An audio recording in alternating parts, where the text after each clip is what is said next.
धम्मं नमामि संघं नमामि।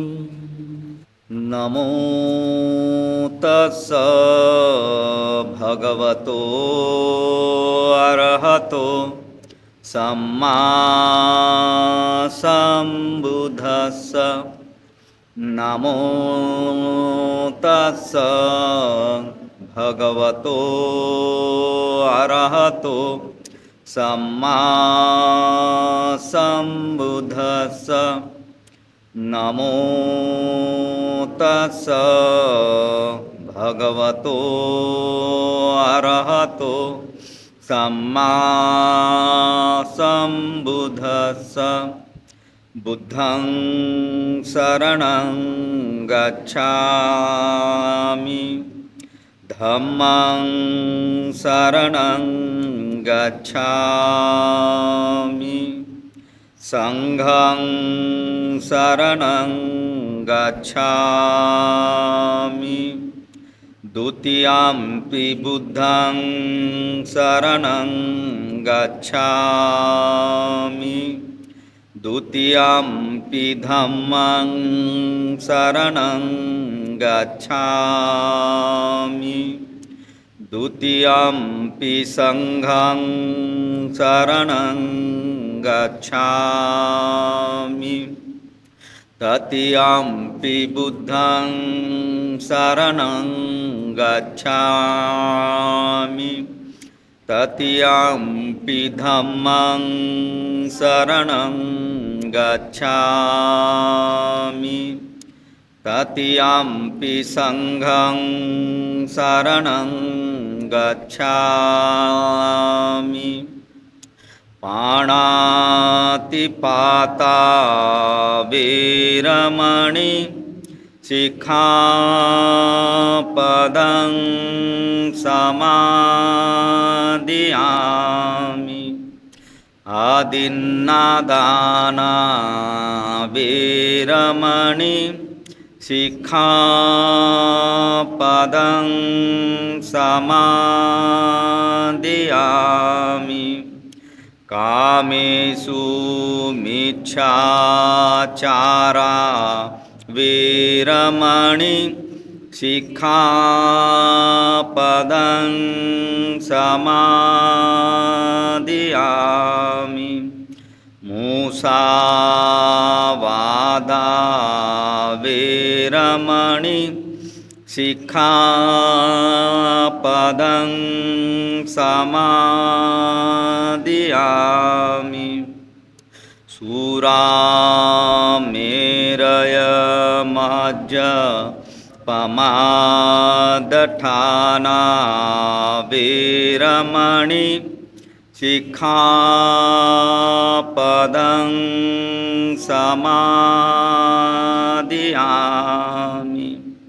साधु साधु साधु। काही मिनटं शांत बसूया आपण. पाठीचा ताठपणा, खांदे मोकळे, मान मोकळी, हळूच डोळे मिटलेले.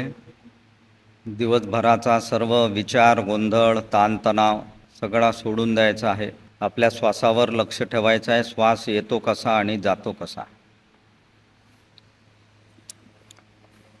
हळूहळू आपल्या पूर्वस्थितीत यायचं आहे. सुखो बुद्धानमुपादो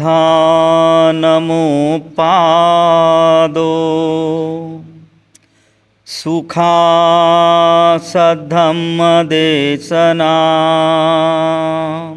सुखासंघस्य सामग्री समगानं तपो सुखो. सुखद बुद्धाचा जन्म, सुखकर सद्धम्मोपदेश, सुखकर संघ एकता, सुखद समूह तपस्या. सर्वांना जय भीम, नमो बुद्धाय. फार सुंदर राजा बिंबिसाराला तथागत सिद्धार्थांनी उत्तर दिलेलं आहे.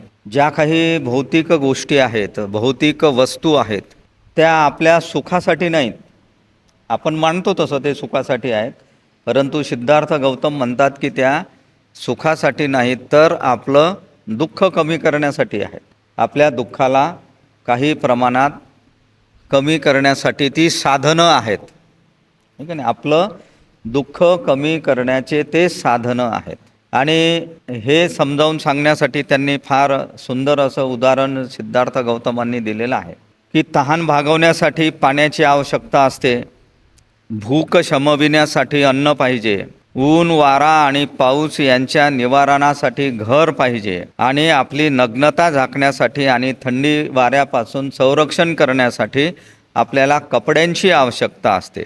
त्याचप्रमाणे झोपेची गुंगी घालवण्यासाठी बिछाना असतो, प्रवासातील त्रास कमी व्हावा म्हणून वाहन असते, उभे राहण्याचा त्रास कमी व्हावा म्हणून आसन असते, आणि शरीराची शुद्धी करण्यासाठी, आपलं आरोग्य चांगलं राहण्यासाठी आणि आपली शक्ती पुन्हा ताजीतवानी होण्यासाठी स्नान म्हणजे आंघोळ आवश्यक आहे.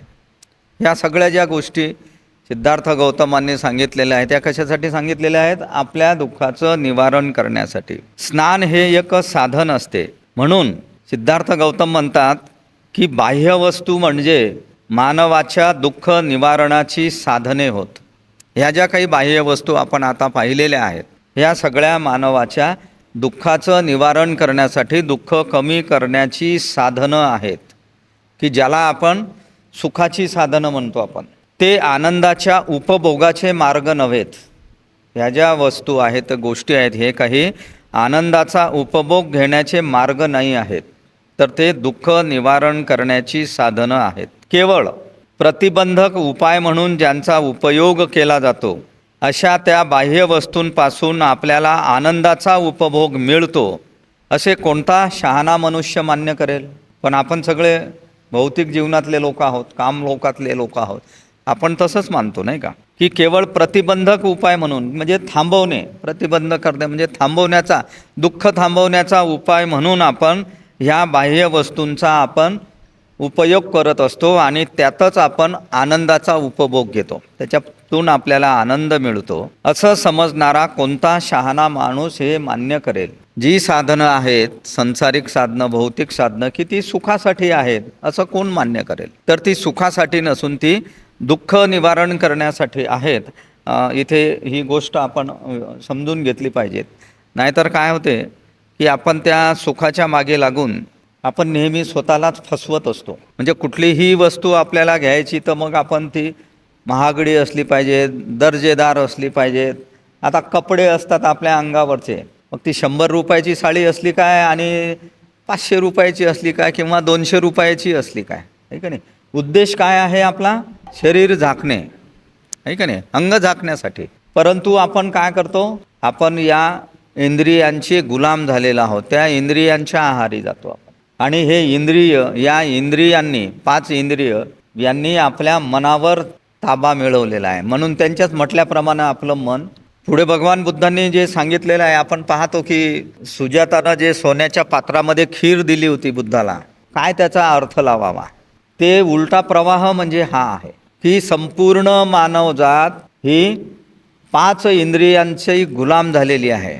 5 इंद्रिय, आपलं मन त्या 5 इंद्रियांचं गुलाम झालेलं आहे आणि अशा प्रकारचं जीवन आपण जगतो आहोत. बुद्धांनी उलटं केलेलं आहे, याच्या उलट्या दिशेचा प्रवाह आपण ते सविस्तर पाहूया पुढे आल्यानंतर. तर उलट्या दिशेचा प्रवाह म्हणजे आपलं मन 5 इंद्रियाच्या ताब्यात न ठेवता ते उलटं करायचं. आपल्या मनाच्या ताब्यात ते 5 इंद्रिय असले पाहिजेत. हे इथं अपेक्षित आहे सिद्धार्थ गौतमाला की मन आपलं आहे, या मनात आपल्या जीवनात जे काही चांगलं आणि वाईट घडते आपल्या जीवनामध्ये त्याला कोण कारणीभूत आहे? आपण स्वतः त्याला जबाबदार आहोत, स्वतः कारणीभूत आहोत त्याला. आपल्याच दुःखाची निर्मिती आपणच करत आहोत. म्हणून आपल्या मनाच्या ताब्यात आपले 5ही इंद्रिय असले पाहिजेत असा हा प्रवाह आहे. पित्त प्रकोपाच्या तापाने फणफणल्यामुळे, पित्त जेव्हा वाढते आपल्या शरीरातलं, पित्त, कफ आणि वात अशी 3 प्रकारची आपल्या शरीराची प्रवृत्ती आहे. मेडिकलमध्ये, आयुर्वेदामध्ये सांगितलेलं आहे तसं. पित्त, कफ आणि वात, या 3ही जे रासायनिक घटक आपल्या शरीरामध्ये आहेत हे समान राहिले पाहिजेत, बॅलन्स राहिलं पाहिजे त्यांचं.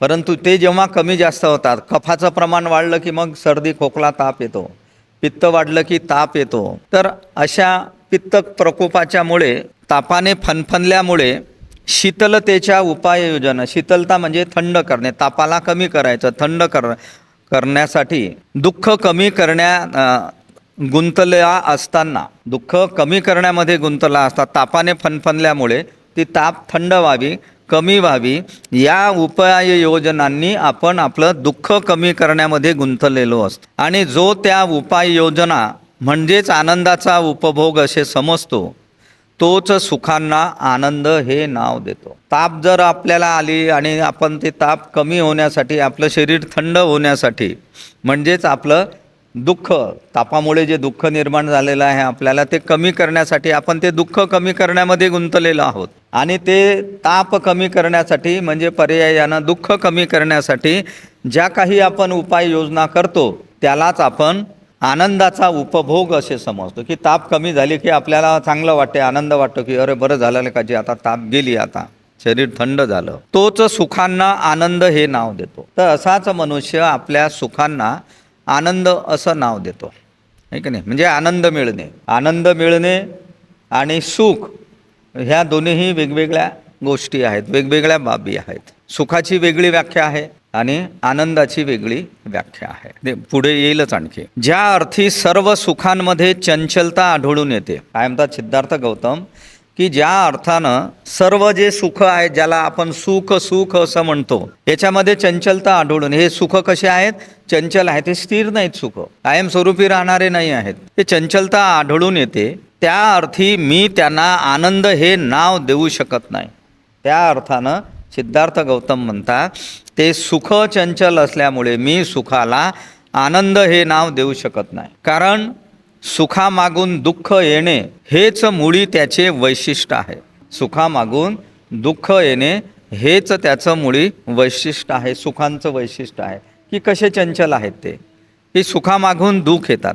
भरपूर कपडे आणि सुगंधी कोरफड नावाची ती वनस्पती आहे, माहीत आहे आपल्याला. या वस्तू हिवाळ्यात सुखदायक असतात. हिवाळ्यामध्ये भरपूर कपडे म्हणजे गरमीचे कपडे आपण घालतो आणि सुगंधी कोरफड वस्तू आपण वापरतो, त्या हिवाळ्यात आपल्याला सुखदायक वाटतात. परंतु त्याच गोष्टी उन्हाळ्यात मात्र आपल्याला त्रासदायक राहतात. उन्हाळ्यात जर लोकरचे कपडे घातले तर त्रास होईल की नाही आपल्याला, तर त्याच वस्तू त्याच आहेत, परंतु त्या उन्हाळ्यात त्रासदायक ठरतात. आणि चंद्रकिरण व चंदन उन्हाळ्यात सुखदायक असतात. चंद्राची किरणं आणि चंदन हे कशा असतात, उन्हाळ्यात सुखदायक असतात, पण ह्याच गोष्टी मात्र हिवाळ्यात दुःखदायक असतात. वस्तू एकच असते, ती कधी सुख देते तर कधी त्रास देते किंवा दुःख आपल्याला देते. सर्वांना माहीत असलेला फायदा तोटा या आणि इतर अनेक परस्पर विरोधी जोड्यांचा जगातील प्रत्येक वस्तूशी अविभाज्य संबंध आहे. फार मोठं सुंदर असं तत्वज्ञान या ठिकाणी सिद्धार्थ गौतमाने सांगितलेलं आहे, की सर्वांना माहीत असलेली एक गोष्ट आहे फायदा आणि तोटा. अशाच प्रकारच्या अशा अनेक गोष्टी आहेत, परस्पर विरोधी जोड्या आहेत. हे दोन शब्दांची जोडी आहे, फायदा आणि तोटा. तसंच काय आहे, सुख आणि दुःख, आणखीन दिवस आणि रात्र, अशा ज्या एकमेकांच्या विरुद्ध अर्थाच्या ज्या जोड्या आहेत, त्या प्रत्येक वस्तूशी त्या अविभाज्य असा संबंध आहे. सुख असेल तर दुःख आहेच, दिवस असेल तर रात्र आहेच. म्हणजे हे चक्र आहे, असं परस्पर विरोधी वस्तूंचं अविभाज्य असा, की ज्याला आपण वेगळं करू शकत नाही असा संबंध आहे त्याचा. दिवस संपला की रात्र येते, सुख संपलं की दुःख येते, दुःख संपलं की परत सुख येते, परत दुःख येते. फायदा तोटा ह्या अशा परस्पर विरोधी जोड्या आहेत. आणि म्हणून याच परस्पर विरोधी जोड्यांमुळेच जगात कोणताही मनुष्य संपूर्ण सुखी नाही किंवा कोणताही मनुष्य संपूर्ण, आपण आपल्या जीवनामध्ये पाहतो, कधी आपण सुखाचा अनुभव घेतो तर कधी दुःखाचा अनुभव घेतो. कधी कधी आपल्याला शारीरिक दुःख असते तर कधी कधी आपल्याला मानसिक दुःख असते. तर अशा प्रकारे या जगामध्ये कोणताही मनुष्य संपूर्ण सुखी नाही आणि कोणताही मनुष्य संपूर्ण दुःखी नाही. मग तो राजा असो की मग भिकारी असो, कोणीही असो, कितीही श्रीमंत असो किंवा गरीब मनुष्य असो, तो पूर्णपणे सुखी नाही आणि पूर्णपणे दुःखीसुद्धा नाही. म्हणून हे दोघांचं परस्पर विरोधी हा संबंध आहे. सुख आणि दुःख यांचे स्वरूप हे संमिश्र आहे असे जेव्हा मला दिसून येते, सिद्धार्थ गौतम म्हणतात की सुख आणि दुःख यांचं स्वरूप कसं आहे, संमिश्र आहे, मिसळलेलं आहे. सुखामागून दुःख असते, दुःखामागून सुख असते, हे सुरूच राहतं. असं संमिश्र आहे असं जेव्हा मला दिसून येते, तेव्हा राजपद म्हणजे राजाची गादी आणि गुलामगिरी ह्या दोन्ही गोष्टी एकच आहेत असे मी समजतो. बिंबिसाराला समजावून सांगत आहेत सिद्धार्थ गौतम. ज्याप्रमाणे सुख आणि दुःख हे संमिश्र आहे, त्याचप्रमाणे राजपद आणि गुलामगिरी ह्या दोन्ही गोष्टी एकच आहेत असे मी समजतो. राजा असो, राजाचं पद असो किंवा ती गुलामगिरी असो, ह्या दोन्ही गोष्टी एकच आहे, एकामागून एक ह्या येतच राहतात. राजा नेहमीच हसत नसतो किंवा गुलाम नेहमीच दुःखात नसतो. राजा हा नेहमी हसत नाही, म्हणजे नेहमी सुखात नसतो राजा, तर गुलाम हा नेहमीच दुःखात नसतो. ही गोष्ट आपण जिथे आपण राहतो, ज्या समाजामध्ये, नातेवाईकांमध्ये आपण या गोष्टीचा अनुभव घेतो. सगळ्यांनाच दुःख आहे, श्रीमंत असो गरीब असो, आणि सगळ्यांना सुखसुद्धा आहे. गरीबाला सुद्धा सुखाचा अनुभव घेतो आणि दुःखाचा पण अनुभव घेतो. राजा होणे म्हणजे अधिक व्यापक अशा जबाबदाऱ्या स्वीकारणे होय.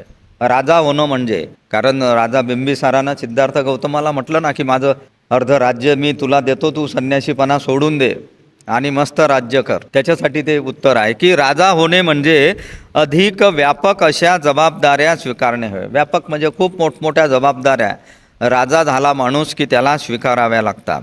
म्हणून राजाची दुःखे मोठी असतात. म्हणून राजाची दुःख कशी असतात, मोठी असतात. कारण राजा हा खुंटीसारखा आहे. भिंतीला खुंटी असते का नाही, कपडे वगैरे लटकवतो आपण, आता ते कपड्याचे स्टँड आलेले आहेत, पहिले लाकडाच्या बांधकामातच ते खुंट्या घालत होत्या.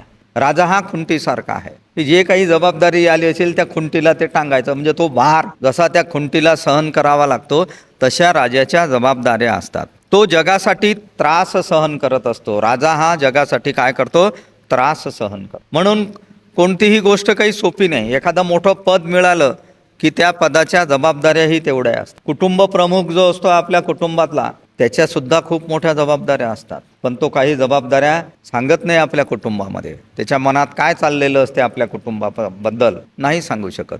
त्याला तीच काळजी असते की आपलं कुटुंब व्यवस्थितपणे चाललं पाहिजे. जे राजपद जाण्याची भीती असते आणि ज्याला कपटीपणाचे वर्तन आवडते, अशा राजपदावर जर राजाची निष्ठा असेल तर तो राजा दुर्दैवी आहे. बिंबिसाराला सांगतात सिद्धार्थ गौतम की जे राजपद जाण्याची भीती असते, राजाला प्रत्येक राजाला भीती असते आपलं राजपद जाऊ शकते, कारण कोणीही दुसरा राजा आपल्यावर आक्रमण करू शकतो. आणि ज्याला कपटीपणाचं वर्तन आवडते, दुसऱ्यांना फसवण्याचं आणि राज्य करण्याचं, दुसऱ्याला फसवून दुसऱ्याला दुःख देऊन त्याचं राज्य आपल्याला मिळवण्याचं जे कपटी वर्तन ज्या राजाला आवडते, अशा राजाच्या पदावर त्या राजाची जरी निष्ठा असेल, म्हणजे जरी विश्वास असेल, तर तो राजा दुर्दैवी आहे असं सिद्धार्थ गौतम म्हणतात. कारण त्यानं ते कपटीपणानं प्राप्त केलेलं असते आणि कपटीपणानं प्राप्त केलेलं आहे, म्हणून त्याला भीती असते की राजपद धोक्यात येऊ शकते किंवा जाऊ शकते, अशी भीती असते. म्हणून त्याची निष्ठा, विश्वास नसते आपल्यावर की आपलं राजपद टिकून राहील किंवा नाही. असा राजा दुर्दैवी आहे असं ते म्हणतात. आणि या उलट जर त्यावर निष्ठा नसेल आणि आपल्या राज्यावर जर राजाची निष्ठा नसेल, तर असल्या भित्र्या राजाला सुख तरी कसं मिळणार आहे. असा जर भित्रा राजा असेल की आपल्या राज्यकारभारावरच आपला विश्वास नाही आहे, असा राजा भित्रा असतो. आणि अशा भित्र्या राजाला सुख तरी कसं काय मिळणार आहे. फार सुंदर उदाहरणं राजा बिंबिसाराला आपल्या उत्तरामध्ये सिद्धार्थ गौतम या ठिकाणी देत आहेत. फार सुंदर उदाहरण आता पुढे दिलेलं आहे पहा. आणि संबंध पृथ्वी जिंकल्यानंतर, सगळी पृथ्वी समजा एखाद्या राजानं जिंकली, आणि संबंध पृथ्वी जिंकल्यानंतर जर फक्त एकाच शहराचा उपयोग वसतिस्थान म्हणून होऊ शकतो. खूप मोठं राज्य राजानं जिंकलेलं आहे, परंतु राजा कुठे राहतो, पूर्ण राज्यात राहतो का, एकाच शहरात राहतो. राज्य आहे त्याचं खूप मोठं, परंतु त्याला राहण्यासाठी एकच शहर योग्य आहे आणि त्या एकाच शहरामध्ये तो राहतो. आणि त्या शहरातही जर फक्त एकच घर हे निवासस्थान होऊ शकते आणि त्या शहरात राजाचं एकच घर असते, म्हणजे राजाचा एकच राजवाडा असतो, त्या राजवाड्यातच तो आपला निवास करतो, म्हणजे राजवाड्यातच तो राहतो, तर मग राज्यपद म्हणजे केवळ इतरांसाठी केलेले कष्टच नव्हेत काय? मग एवढं मोठं राजपद मिळवणे, राजाचं पद मिळवणे म्हणजे इतरांसाठी केलेले ते कष्टच आहेत, आणि स्वतःसाठी मात्र एकाच शहरातल्या एकाच घरामध्येच तो राहू शकतो. फक्त काही बाकीच्या गोष्टीची काही राजाला गरज नाही आहे. आणि राजपद स्वीकारल्यावर सुद्धा एखाद्या राजानं राजपद स्वीकारले, राजाही झाला तो, तरी वस्त्रांच्या एका जोडीपेक्षा अधिक कपड्यांची त्याला आवश्यकता नसते. राजा झाला, मग राजा झाला तर काय किती कपड्याची गरज असते त्याला? फक्त एका जोडीपेक्षा अधिक कपड्याची त्याला आवश्यकता नसते, एकच कपड्यांची जोडी. त्याला अनेक कपडे असतील राजाला, ती गोष्ट वेगळी आहे, कारण तो सुखाच्या मागे लागलेला आहे, पण आवश्यकता किती आहे? एका जोडीची कपड्यांच्या, तेवढीच आवश्यकता त्याला असते. आणि केवळ भूक शमविण्यासाठी, आणि भूक लागली तर भूक शमविण्यासाठी म्हणजे शांत करण्यासाठी अन्न त्याला पुरेसे असते. भूक आली तर इतर लोकांच्या सोबत जेवढं जसं अन्न खातात तसंच तो सुद्धा तेवढंच अन्न खातो. त्याचप्रमाणे फक्त एक बिछाना, एकाच बिछाण्यावर राजा झोपतो, 2-2, 4-4 पलंग काही लावत नाही जोडून, एकच आसन म्हणजे पलंग त्याला झोपायला, एकच बिछाना आणि एकच आसन एवढ्याचीच राजाला गरज असते. आणि बसण्यासाठी त्याला एकच आसन पाहिजे, झोपण्यासाठी एकच बिछाना पाहिजे, भूक लागली तर तेवढंच अन्न पाहिजे, थोडंसं जे इतर लोक खातात तेवढंच, आणि एका जोडीपेक्षा जास्त कपड्याची आवश्यकता नसते राजाला, आणि एकच घर राहण्यासाठी. मग याखेरीज इतर ज्या वस्तू आपण गोळा करतो किंवा राजा आपल्या दरबारात निर्माण करतो त्या वस्तू, या केवळ अभिमानाने मिरवण्याकरता असतात. या सगळ्या सुखाच्या चैनीच्या वस्तू ज्या आहेत त्या कशासाठी आहेत? फक्त अभिमानाने मिरवण्यासाठी आहेत, काहीच गरज नसते त्याची. लग्न समारंभ असलं की मग ते कपाटातले दागिने काढायचे, एकावर एक 2-3 घालायचे, आपण मिरवण्यासाठी दिसलो पाहिजे, बा किती मोठे दागिने आहेत माझ्या अंगावर, किती महागीची साडी घातलेली आहे. हे इथं स्पष्ट केलेलं आहे सिद्धार्थ गौतमा, ही मनुष्याला गरज कशाची आहे? फक्त अन्न, वस्त्र आणि निवारा. मागच्या उदाहरणात सांगितलेलं आहे की कशा कशाची आवश्यकता आहे म्हणून. आणि समाधान लाभावे म्हणून जर या सर्व फलांची अपेक्षा असेल, राजा बिंबिसाराला ते म्हणतात सिद्धार्थ गौतम, किंवा तुम्हाला वाटत असेल की खूप मोठ्या वस्तू राजवाड्यामध्ये आहेत, चैनीच्या सुखाच्या वस्तू आहेत, एवढ्या मोठ्या वस्तू जर आपल्या घरात असल्या तर आपल्याला समाधान वाटते, असं जर वाटत असेल तर राज्याशिवायही मी संतुष्ट राहू शकेल, मला राज्य करण्याची काही गरज नाही. समाधानासाठीच जर आपण हे सगळ्या गोष्टी करत असू, अभिमानानं मिरवण्याच्या, अनेक वस्तूंचा संग्रह करण्याच्या, समाधानासाठी जर करत असू, तर सिद्धार्थ गौतम म्हणतात की राज्याशिवाय मला राज्य नको आणि राजपद नसो, त्याच्या विनाच मी संतुष्ट राहू शकतो, म्हणजे समाधानी राहू शकतो. समाधानासाठी या गोष्टीची काही गरज नाही.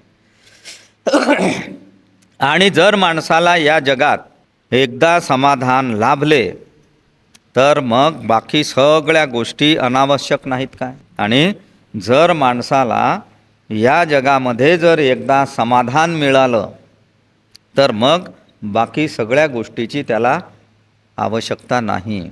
समाधान जर कशातही समाधान मानतो ना मग माणूस, जी परिस्थिती आहे त्या परिस्थितीमध्ये जर आपण समाधान मानलं तर मग आपल्याला इतर कोणत्याही गोष्टीची आवश्यकता नसते. आपण पूर्णपणे गुंतलेले असतो आपल्या अहंकारामध्ये, आणि तो अहंकार आपल्या पाचही इंद्रियावर त्यानं ताबा केलेला असतो.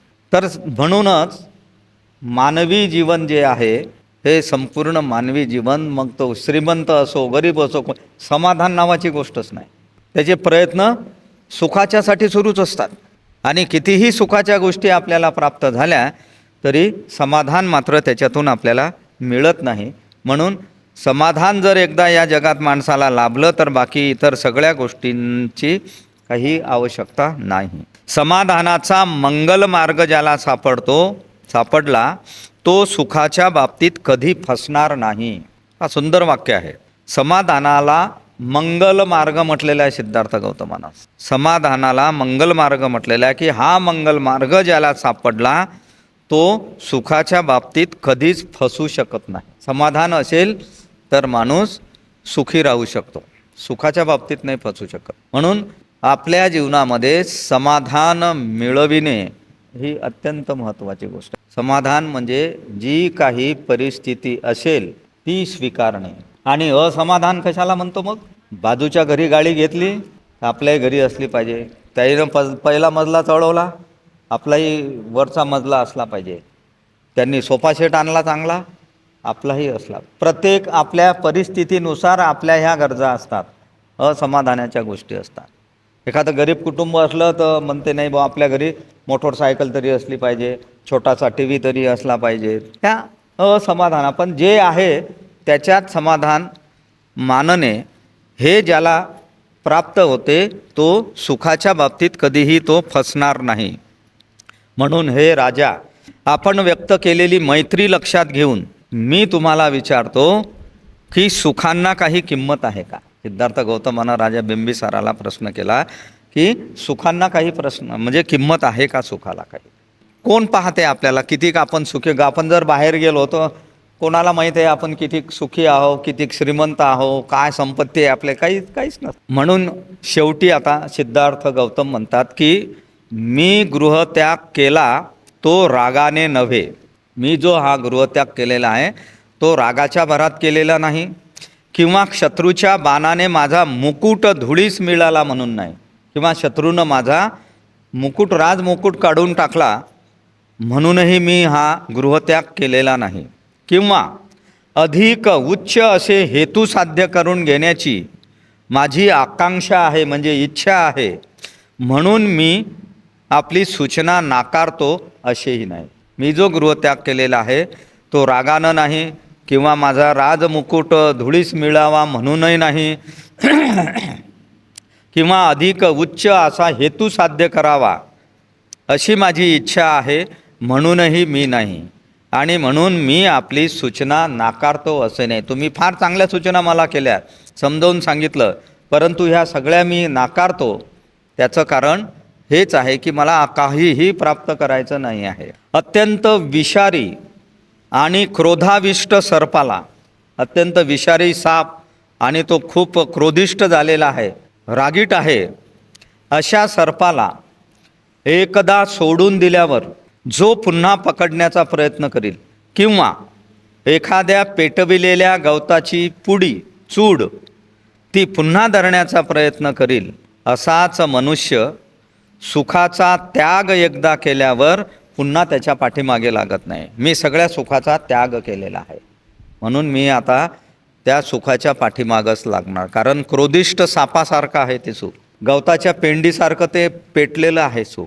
ते जे एकदा सोडून दिलेलं आहे तर मी पुन्हा त्याच्या पाठीमागं का लागेल?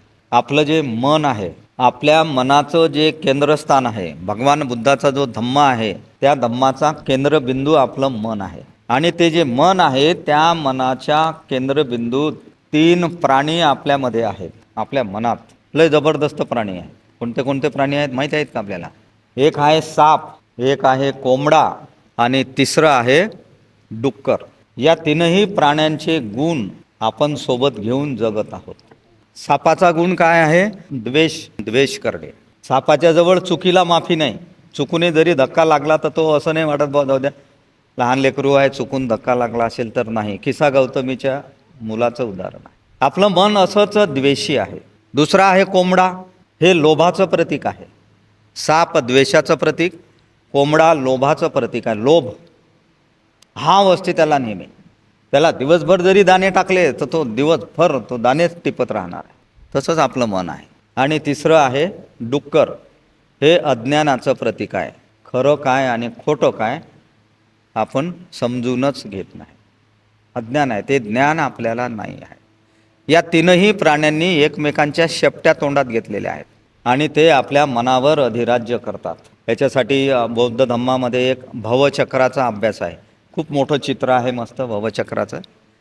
तो फार सुंदर अभ्यास आहे. आपल्याला पाहू शकतो आपण ग्रंथ वाचन झाल्यानंतरही आपण तोही अभ्यास सुरू करू शकतो. फार सुंदर असा अभ्यास आहे तो. पुढे म्हणतात सिद्धार्थ गौतम, डोळच असून जो आंधळ्याचा हेवा करील, की ज्याला डोळे असून तो आंधळ्या माणसाचा हेवा करणे म्हणजे तुच्छ लेखणे त्याला.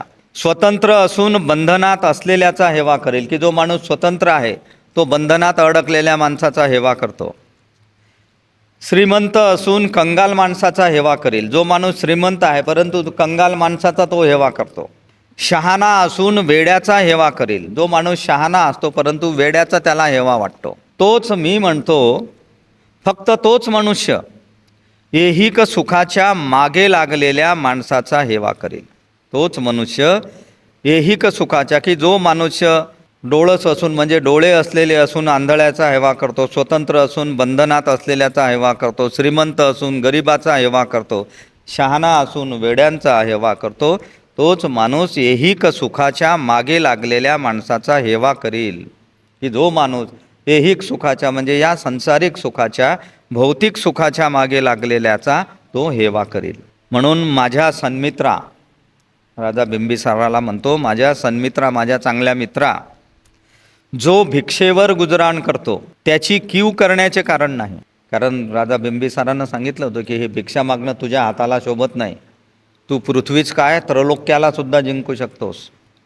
म्हणून त्यांनी म्हटलेलं आहे की जो भिक्षेवर गुजराण करतो म्हणजे आपली उपजीविका करतो त्याची कीव करण्याचं कारण नाही, त्याला या जगात उत्कृष्ट समाधान लाभते. भिक्षा जरी मी मागून खात असेल तरी मला चांगल्या प्रकारचं मी त्याच भिक्षेवर मी समाधानी आहो. संपूर्ण शांती मिळते मला, संपूर्ण शांती मिळते, संपूर्ण समाधान मिळते. आणि त्याच्या दृष्टीने परलोकातील सर्व दुःखे नाहीशी झालेली असतात. आणि अशा माणसाच्या दृष्टीनं की जो भिक्षेवर गुजराण करून समाधानी असतो, शांत असतो, त्याच्या दृष्टीनं सुद्धा परलोकातील सर्व दुःख त्याची नाहीशी झालेली असतात. म्हणजे त्याला दुःख करण्याचं काही कारण नाही. परलोक आपण पाहू, परलोक म्हणजे मृत्यूनंतरचे जीवन किंवा दुसरा संसार असं म्हटलेलं आहे परलोकाला.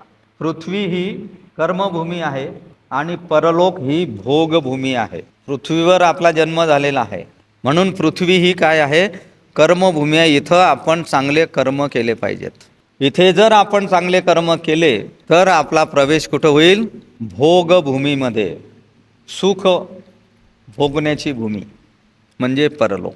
आणि इथेच जर कर्म चांगले केले नाही, वाईट कर्म केले तर परलोकात सुद्धा भोगभूमीमध्ये सुद्धा त्या कर्माची फळं आपल्याला भोगावी लागते. परंतु जो आताच समाधानी आहे, शांती आहे, ज्याचे कर्म चांगले आहेत, त्याला काही चिंता नाही परलोकात दुःख भोगावे लागतील म्हणून. त्याची परलोकातील सगळे दृश्य, भोगभूमीतील त्याची दृश्य नाहीशी झालेले आहेत. परंतु संपत्तीमान असूनही जो लोभिष्ट आहे, ज्याच्याकडे खूप संपत्ती आहे परंतु फारच तो लोभी आहे, आपल्या संपत्तीचा उपयोग तो स्वतःशिवाय इतरांसाठी अजिबात करतच नाही, आपल्या कुटुंबाच्या शिवाय इतरांसाठी करतच नाही, त्याला या जगात शांतीचे समाधान तर लाभत नाहीच, पण परलोकी मात्र दुःख अनुभवावे लागते. की जो संपत्तीमान असून सुद्धा जो लोभिष्ट आहे त्याला या जगात शांतीही मिळत नाही, समाधानही लाभत नाही आणि परलोकी मात्र दुःखाचाच अनुभव त्याला घ्यावा लागतो. त्याची मात्र कीव केली पाहिजे, अशा माणसाची कीव केली पाहिजे. की जो संपत्तीमान आहे पण तरी तो शांत न आणि समाधानी नाही, तर त्याला परलोकात सुद्धा दुःख भोगावं लागणार आहे, अशा माणसाची कीव केली पाहिजे. म्हणून वारंवार बौद्ध धम्मामध्ये सांगितलं जाते की चांगले कर्म करा. या जीवनात मनुष्याचा जन्म आपल्याला मिळालेला आहे, सत्कर्म करा, चांगले कर्म करा. कशासाठी? भोगभूमीमध्ये आपल्याला दुःख भोगावं लागू नये म्हणून. आपण जे मला सांगितले ते आपले चारित्र्य, आपला जीवनमार्ग आणि आपले कुळ यांना शोभेल असे आहे. काय म्हणतो सिद्धार्थ गौतम राजा बिंबिसाराला की आपण आतापर्यंत जे काही मला सांगितलेलं आहे, उपदेश केलेला आहे, ते आपल्या चारित्र्यामुळे, आपल्या जीवनमार्गामुळे आणि आपलं कुळ जे आहे त्या तुमच्या कुळाला शोभेल असंच तुम्ही मला समजावून सांगण्याचा प्रयत्न केलेला आहे. आणि माझा निश्चय पार पाडणे हे देखील, आणि मी जो निश्चय केलेला आहे तो निश्चय पार पाडणे हे देखील माझं चारित्र्य, माझा जीवनमार्ग आहे आणि माझं कुळ यांना शोभेल असंच आहे. मी काही माझ्या कुळाला शोभणार नाही असं काही कृत्य करून नाही राहिलेला हो, तर माझा हाच जीवनमार्ग आहे, असं ठामपणे सिद्धार्थ गौतमांनी राजा बिंबिसाराला सांगण्याचा प्रयत्न केलेला आहे. फार जबरदस्त संवाद आहेत की या राजा बिंबिसाराचे आणि सिद्धार्थाचे जे संवाद आहेत त्याच्यातच पूर्ण बौद्ध धम्म सामावलेला आहे. म्हणून आपण हे नीटपणे आपण समजून घेतलं पाहिजे. अर्ध उत्तर झालं इथं गौतमाचं, पूर्वार्ध झाला, आता उत्तरार्ध म्हणजे आता शेवट, आपल्या बोलण्याचा शेवट सिद्धार्थ गौतम पुढे करतात. ठीक आहे ना, पुढे त्यांचा संवाद सुरूच आहे. पुढे गौतम म्हणतात की जगातील कलहामुळे मी घायाळ झालो आहे. कोणाला म्हणतात? राजा बिंबिसाराला म्हणतात की जगातील कलहामुळे, कलह म्हणजे संघर्ष, युद्ध, भांडणं तडणं, एकमेकांशी न पटणं, हा कलह आहे. ज्या एका कुटुंबामध्ये आहो आपण, त्या कुटुंबामध्ये आपलं पूर्ण कुटुंबाशी पटते का? प्रत्येकाचे विचार वेगवेगळे आहेत. मुलांचे वेगळे, आई वडिलांचे वेगळे, भावा बहिणीचे वेगळे, सगळ्यांचे वेगळे, म्हणून ते पटत नाही आपलं. तर या कलहामुळे मी घायाळ झालेलो आहो, सिद्धार्थ गौतम म्हणतात. आणि शांतता मिळविण्याच्या इच्छेनेच मी बाहेर पडलो आहोत. मला शांतीचा मार्ग हवा आहे, त्याच्यासाठी मी घराच्या बाहेर पडलो आहोत. या दुःखाचा अंत करण्याऐवजी, हे जे दुःख आहे मानवाच्या जीवनामध्ये, याचा अंत करण्याऐवजी या पृथ्वीचेच राज्य काय, पण स्वर्ग लोकाच्याही राज्याची मी अपेक्षा करणार नाही. मला हे पृथ्वीचंही राज्य नको आणि स्वर्गाचंही राज्य नको. दुःखाचा अंत करण्याऐवजी मला हे काहीच नको. मला दुःखाचा अंत करायचा आहे आणि शांती मिळवण्यासाठी मी घराच्या बाहेर पडलेला आहो. आणि महाराज, तुम्ही जे मला सांगितलं मागं की 3 पुरुषार्थांचा पाठपुरावा करणे हा मानवाचा सर्वोच्च उद्देश होय, हे जे आपण मला सांगितले आणि जे इष्ट म्हणजे योग्य आहे असे मला वाटते ते दुःख होय असे आपण म्हणता. राजा बिंबिसारानं त्यांना सांगितलं होतं ना 3 उद्दिष्ट मानवाच्या जीवनातले, नाही का? काय काय सांगितले होते? सुख, संपत्ती आणि धर्म, की हे सर्वोच्च उद्देश आहेत माणसाचे, असं सांगितलं होतं. हे जे आपण मला सांगितले आणि जे इष्ट आहे असे मला वाटते, ते तुम्ही सांगितलेले ते उद्दिष्ट योग्य नाही, तर मला जे योग्य वाटते ते उद्दिष्ट म्हणजे दुःख होय. सर्वोच्च उद्देश माणसाच्या जीवनाचा काय आहे? दुःख नष्ट करणे हाच सर्वोच्च उद्देश होय. त्याविषयी बोलायचे म्हणजे आपले ते 3 पुरुषार्थ शाश्वत नाहीत.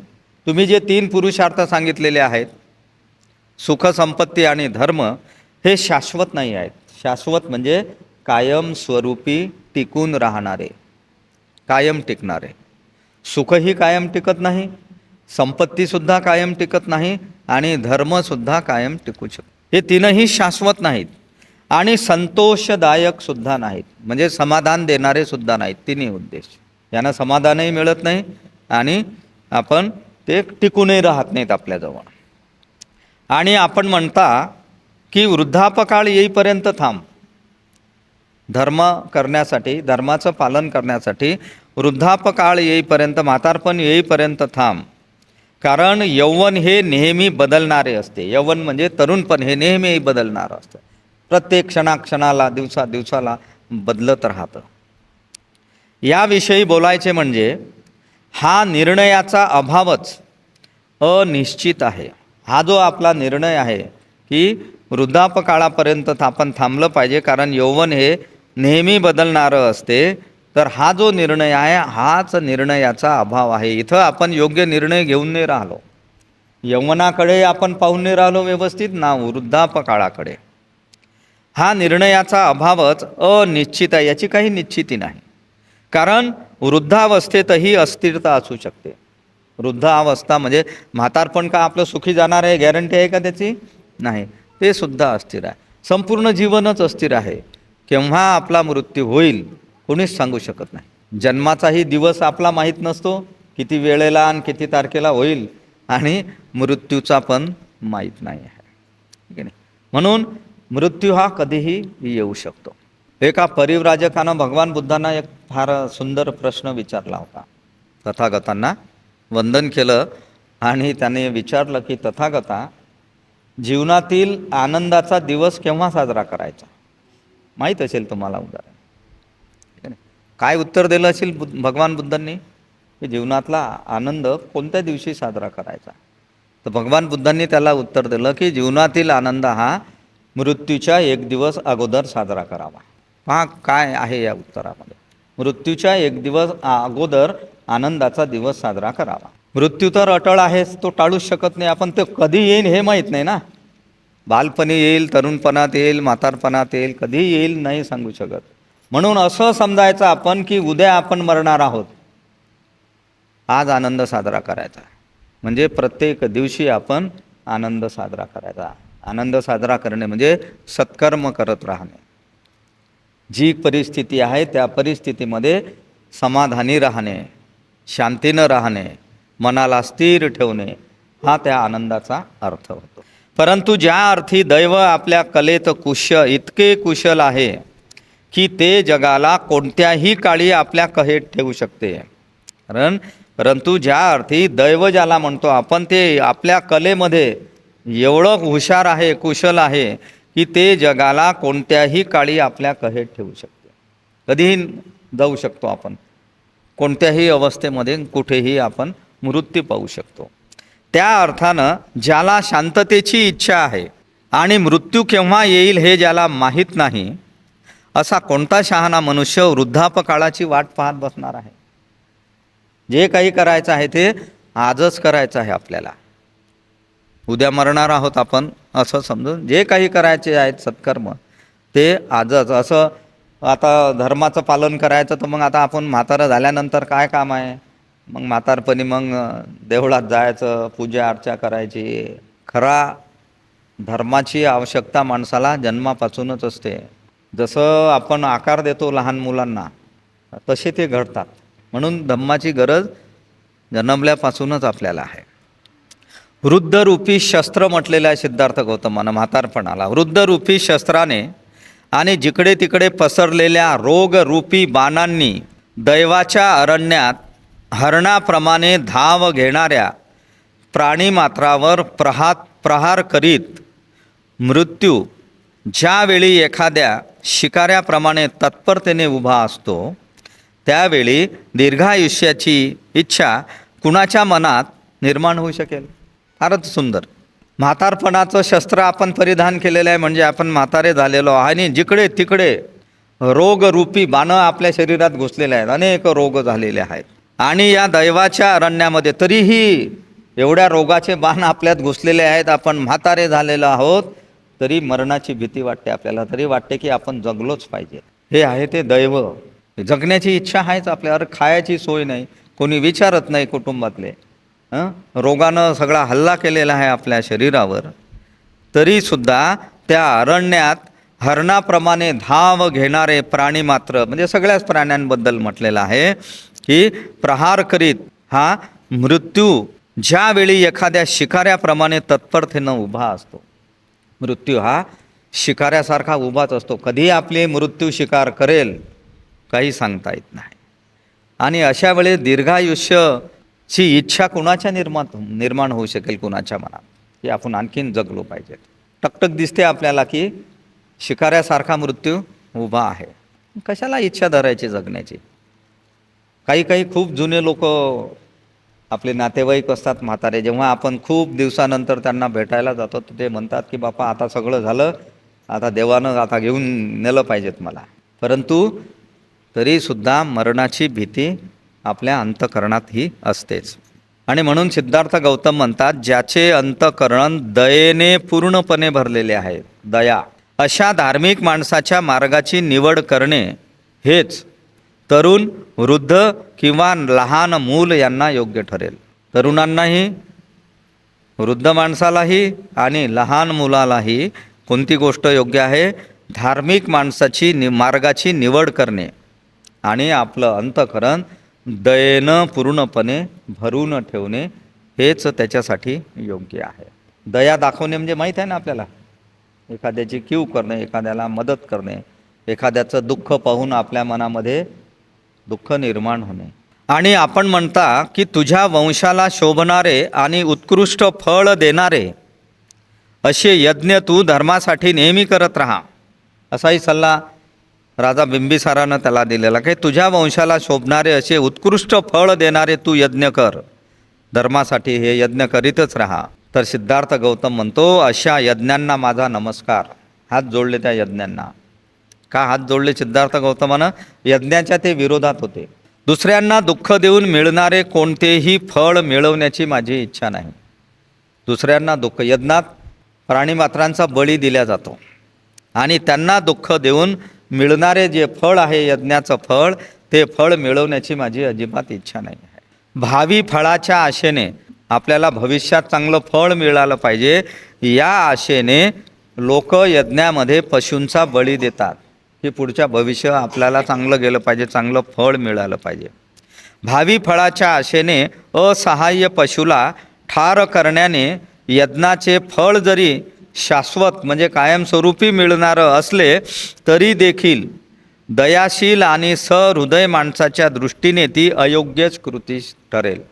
की जो माणूस दयाशील आहे आणि सहृदय आहे, की ज्याच्या हृदयात प्रेम आहे, अशा माणसाच्या दृष्टीनं हे यज्ञातलं फळ मात्र काहीच कामाचं नाही, कारण त्याच्यात दुसऱ्यांना दुःख देऊन ते मिळवलेलं फळ आहे. अशी कृती अयोग्यच ठरू शकणार आहे. आत्मसंयमन, आपण आत्मसंयमनाचा अर्थ पाहिलेला आहे काल, नाही का? आत्मसंयमी माणूस म्हणजे कसा माणूस? की ज्याचं आपल्या मनावर ताबा आहे, ज्याचा आपल्या भावनांवर ताबा आहे असा माणूस, आणि ज्याचा आपल्या विचारांवर ताबा आहे असा माणूस म्हणजे आत्मसंयमी. आत्मसंयमन, नैतिक आचरण आणि वासनेचा संपूर्ण अभाव हा खरा धर्म जरी दुसऱ्या एखाद्या अगदी निराळ्या नीतिनियमात बसत नसला. धर्माचे लक्षणं सांगितलेले आहे इथं, ठीक आहे नाही? आत्मसंयमन, नैतिक आचरण, नैतिक आचरण म्हणजे दुसऱ्या भाषेत सदाचार, सदाचरण, आणि वासनेचा संपूर्ण अभाव, अभाव म्हणजे कमतरता, वासना म्हणजे इच्छा, कुठल्याही प्रकारच्या इच्छा नसणे, आणि सदाचारी असणे, आत्मसंयमी असणे. हा जो धर्म आहे हा जरी दुसऱ्या धर्माच्या किंवा एखाद्या नीतिनियमामध्ये हा धर्म बसत नसला तरी देखील केवळ हत्या करून सर्वात उत्कृष्ट फळ मिळते असे म्हटले जाते. त्या यज्ञाच्या नियमानुसार वागणे योग्य होणारं नाही आहे. असा यज्ञ काहीच कामाचा नाही. दुसऱ्याला दुःख देऊन मिळविलेले जे समाधान माणसाला या जगात असताना लाभते ते देखील शहाण्या दयाशील अंतकरणाला तिरस्करणीय वाटते. की दुसऱ्याला दुःख देऊन जर आपल्याला समाधान मिळत असेल, आनंद मिळत असेल, सुख मिळत असेल, तर असं सुख एखाद्या शहाण्या माणसाला, दयाशील माणसालाच्या अंतकरणाला अशाही सुखाचा तिरस्कार वाटतो. की दुसऱ्याला दुःख देऊन मिळणारं समाधान हे तिरस्कारणीय आहे, त्याचा तिरस्कार केला पाहिजे, ते काही कामाचं नाही. तर मग अदृश्य असलेल्या दुसऱ्या जगातल्या माणसाला सुख मिळते हे म्हणणे त्याला किती तिरस्करणीय वाटेल. तर मग अदृश्य असलेल्या दुसऱ्या जगातल्या माणसाला सुख मिळते असं म्हणणं त्याला किती तिरस्करणीय वाटत असेल. इथे फार मोठा संबंध जोडलेला आहे. लोक जे काही यज्ञयाग करतात, धार्मिक विधी करतात, इतर धर्मातील जे लोकांच्याबद्दल किंवा पारंपरिक जे धर्म आहेत त्यांच्याबद्दल, ठीक आहे, की आपण जर आज धार्मिक विधी केले तर आपल्या पितरांना म्हणजे आपले जे मेलेले पूर्वज लोक आहेत त्यांना सुख मिळते. होऊ शकते का असं? त्याचा तिरस्कार केलेला आहे सिद्धार्थ गौतमांनी. की याच जगातील लोकांना दुसऱ्याला दुःख देऊन जर समाधान मिळवलं तर ते एखाद्या शहाण्या आणि दयाशील माणसाला तिरस्करणीय वाटते. तर अदृश्य असलेला की जो आपण पाहूच शकत नाही तो माणूस, अशा दुसऱ्या जगातल्या माणसाला सुख मिळेल हे म्हणणे त्याला किती तिरस्करणीय ठरेल, किती तिरस्करणीय त्याला वाटेल. तर असं करण्याची काही आवश्यकता नाही. जे काही करायचं आहे ते मलाच करायचं आहे आणि माझ्यासाठीच करायचं आहे. आपल्याला जे जीवन जगायचं आहे ते आपल्यासाठी. जीवन जगण्याची कोणती पद्धत आहे ती त्याचा फार वेगळा अर्थ होतो. आपला विषय पुढे वेगळ्या विषयात आपण जाऊ. भावी फळासाठी कृती करण्याचा मोह मला पडत नाही. काय म्हणतात सिद्धार्थ गौतम? भावी फळासाठी म्हणजे भविष्यात एखादं चांगलं फळ मिळालं पाहिजे, त्या फळासाठी कृती करण्याचा मोह मला पडला. तशा प्रकारची काहीच कृती करायची नाही की मग भविष्यात मला चांगलं फळ मिळेल म्हणून. मला आज जगायचं आहे, या वर्तमानात जगायचं आहे. उद्याचं काळी काळजी नाही. महाराज, पुढच्या जन्माच्या कल्पनेत माझे मन रमत नाही म्हणतात सिद्धार्थ. पुढच्या जन्माच्या कल्पनेत माझं मन रमत नाही. मला पुढचा जन्म घेण्याची काहीच इच्छा नाही, माझं मनही त्याच्यात रमत नाही. असल्या कृती अनिश्चित असतात. असल्या ज्या कृती आहेत ह्या निश्चित नाही आहेत, ह्या अनिश्चित आहेत. पुढच्या जन्मात काय होईल आपलं, आपण मृत्यूच्या नंतर आपल्याला काहीच माहीत नाही त्याच्याबद्दल. त्या अनिश्चित कृती आहेत. आणि ढगातून कोसळणाऱ्या पावसाने मारा होत असलेल्या एक रोपट्याप्रमाणे त्या आपल्या मार्गावर हेलकावे खात असतात. एखादं छोटंसं रोपटं आहे आणि ढगातून जोरानं पावसाच्या धारा त्या रोपट्यावर पडत आहेत आणि ते रोपटं हेलकावे खात आहे, त्या पाण्याचा मारा सहन करत आहे. तशीच आपल्या मनाची स्थिती असते, तशी आपल्या मनुष्य मात्राची की तो आजही जगत नाही आणि तो उद्यासुद्धा. जीवन जगून राहिलो आपण आज आणि फळाची अपेक्षा करतो आपण उद्याची, की माझं भविष्यात चांगलं झालं पाहिजे, चांगलं फळ मिळालं पाहिजे. याच्यासाठी आपला कार्यक्रम सुरू आहे की मी मेल्यानंतर माझ्या मुलांचं चांगलं झालं पाहिजेत म्हणून मी 2 मुलं आहेत तर 2 घरं बांधून ठेवले पाहिजे, जमीन जुमला करून ठेवला पाहिजे, सोनं नाणं त्यांच्यासाठी करून ठेवलं पाहिजे. आणि हेच करण्यासाठी पुरा आयुष्य त्यानं आपण गमावतो, पूर्ण आयुष्य त्याच्यात. आणि जे जे काही आपण कमावलं त्याचा स्वतःसाठी काहीच उपयोग नाही. मेलो की गेलो, पुढच्या पिढीसाठी तयार करून ठेवतो. आणि त्यांनी टिकवलं तर ठीक, नाही टिकवलं तर काहीच सांगू शकत नाही आपण, टिकवतील की नाही टिकवतील. म्हणून अशी आपली अवस्था आहे. त्या रोपट्यासारखी पाण्याचा मारा कसा त्याचा होतो तशी आपली अवस्था आहे. आपण काय जगायला पाहिजे, कसं जगायला पाहिजे, कोणासाठी जगायला पाहिजेत हे पूर्ण आपण विसरून गेलेलो आहोत. याच्यातून आपण जागृत झालो पाहिजेत. असे म्हणून हा संवाद या ठिकाणी संपलेला आहे, सिद्धार्थ गौतमाचा आणि राजा बिंबिसाराचा. राजा बिंबिसारानं स्वतः राजाने आपले हात जोडून उत्तर दिले. दोन्ही हात सिद्धार्थ गौतमाच्या समोर प्रत्यक्ष राजानं जोडले आणि म्हणाले, तुझी इच्छा तू पूर्ण करण्यास माझी हरकत नाही.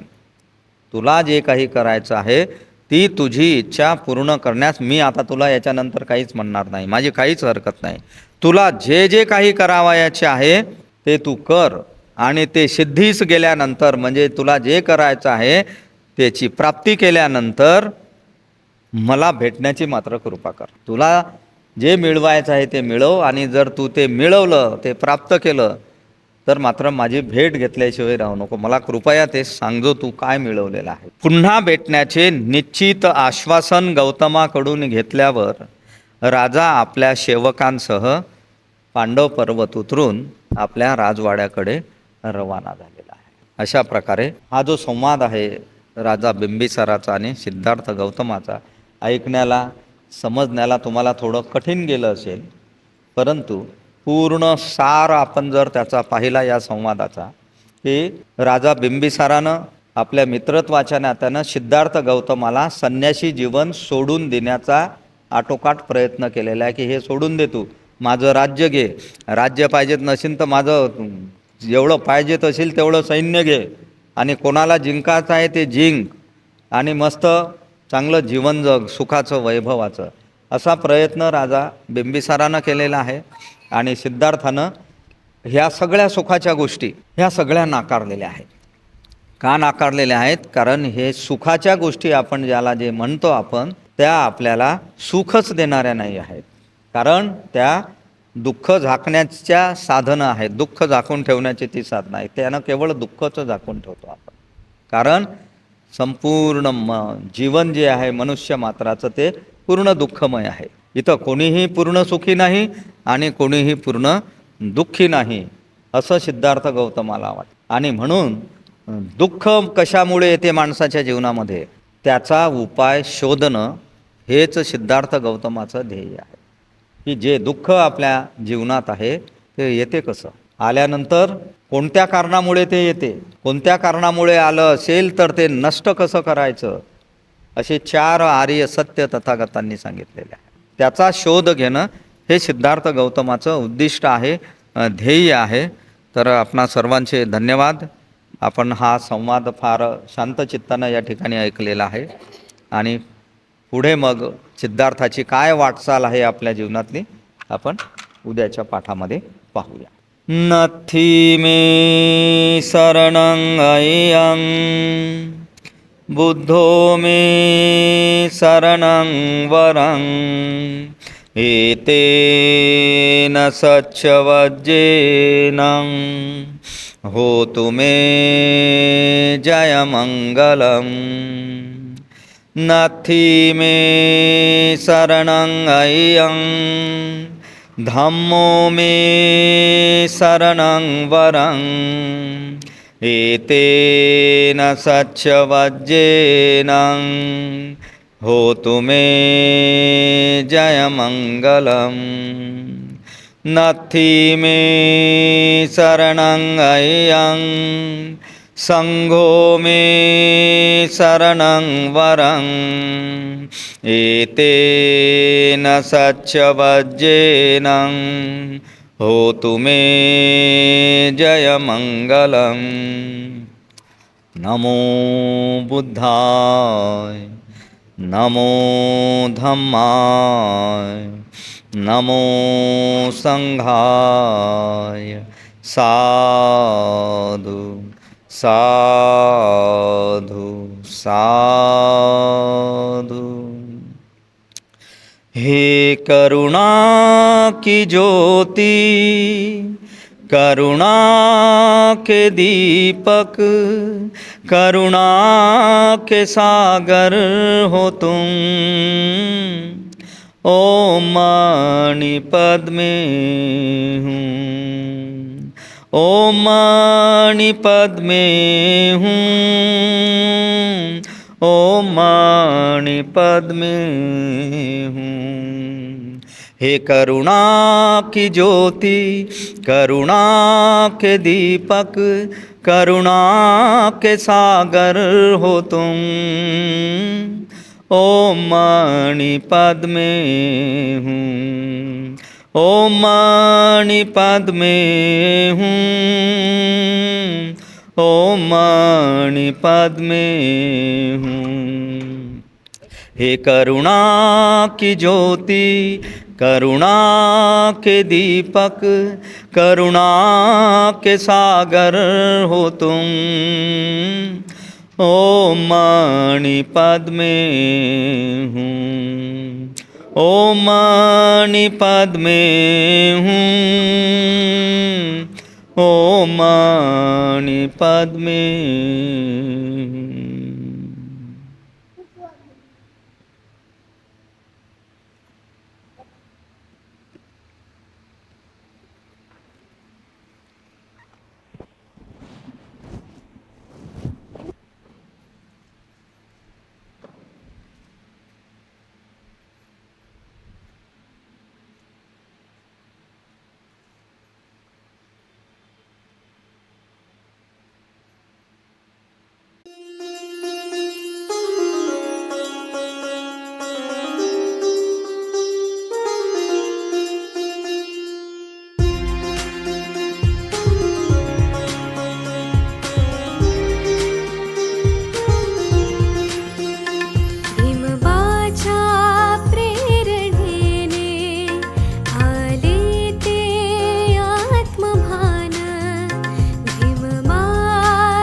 प्रेरणेने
क्षणी